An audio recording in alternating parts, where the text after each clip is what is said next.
Hi everybody, welcome back to my channel. Dominique here, and I am here today to talk about relaxed hair myths. I've been YouTubing now for about 2 years or something. It's crazy, the time flies, and I've done quite a few videos on relaxed hair. I am by no means an expert, but I do like to talk about my experiences relaxing my hair, well, ever since I was about a preteen. So over the years, you know, it's been trial and error. Sorry, so my neighbor is mowing his front lawn. I hope you cannot hear that. But yeah, my hair care tips have been born out of trial and error. There was a time where I wasn't taking very good care of my hair whatsoever. It wasn't growing. It looked like hay. I looked ridiculous for a while, but I got my act together and I have been using some products and some tips that have really transformed my hair from dry and brittle, damaged and shedding to, I feel, healthy, shiny, and strong. So I just wanted to debunk some of those myths that I keep hearing about relaxed hair and hopefully share some knowledge with you guys. All right, so myth number one that I hear every now and then is you might as well relax your hair because it's going to help you grow your hair. This is not the case, okay? Taking care of your hair and using great products and having a good diet is what will grow your hair if it's relaxed or natural. So relaxing, chemically straightening your hair is a really rough process on your hair. You have to baby your hair after you relax it. So deep conditioning, combing out your hair with a wide tooth comb, staying away from heat, stretching your relaxers. So stretching your relaxers, by that I mean waiting for as long as possible in between relaxer appointments to give your hair enough regrowth to relax without damaging the already relaxed hair. So while relaxing your hair may make it a little easier to manage, it's not going to grow your hair if you're not taking care of it, because you really have to take care of your ends in order to retain that length. So, you know, regular trims, putting a little oil on your hair every night before bed, that sort of thing. So don't buy into that myth that, oh, if you relax your hair, you're automatically gonna have mermaid hair. It just doesn't work that way. So next myth melds well with the first myth. You don't have to take care of your hair if you relax it. That is so not true. Oh my God. I will admit I'm a bit of a slave to my hair.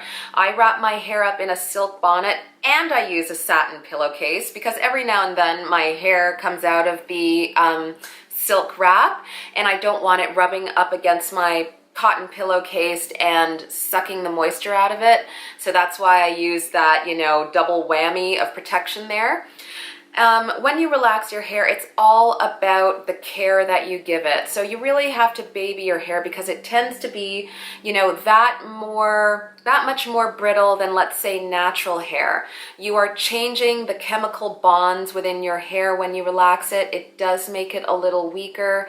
So too tight hairstyles, really being rough with your hair when you're detangling it, using one of those combs that has the teeth that are too close together, all of those things. Relaxing does not mean you can just get up, wash and go. You really, really need to care for your hair. So drying it carefully or air drying it. Staying away from tools such as flat irons. You can use them, but sparingly. Making sure you're using the best products possible on your hair. You know, you can't always use the cheapest products out there. They're not always the best. Same goes with those really expensive hair products. You don't always get what you pay for with expensive products. Read those labels. If there's alcohol in it, it's going to dry out your hair. If you're using products with too many silicones, silicones will coat your hair and eventually dry it out in the long run.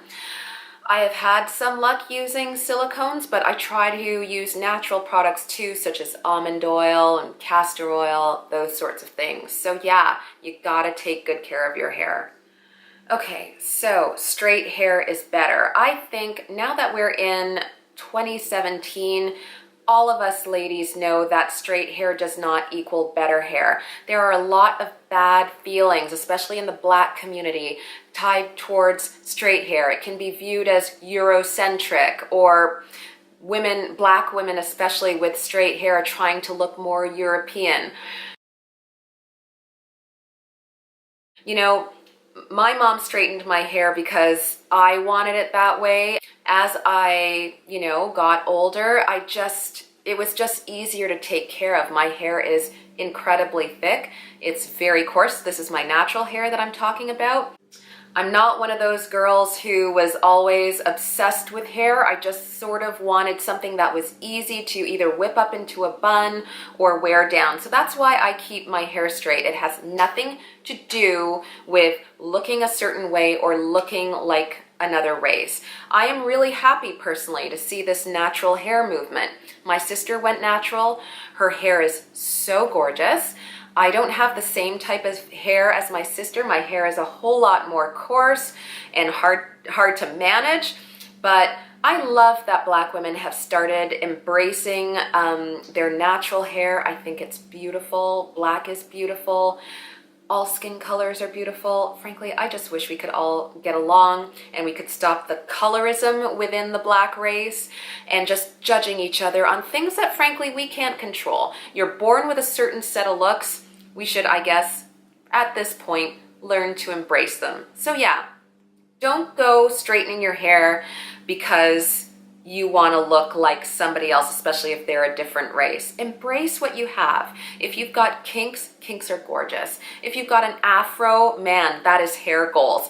If you have loose ringlets, everything's beautiful. Just embrace the hair you have. Don't go straightening it because you feel pressure to look a certain way. Next myth, relaxing your hair at home will save you money.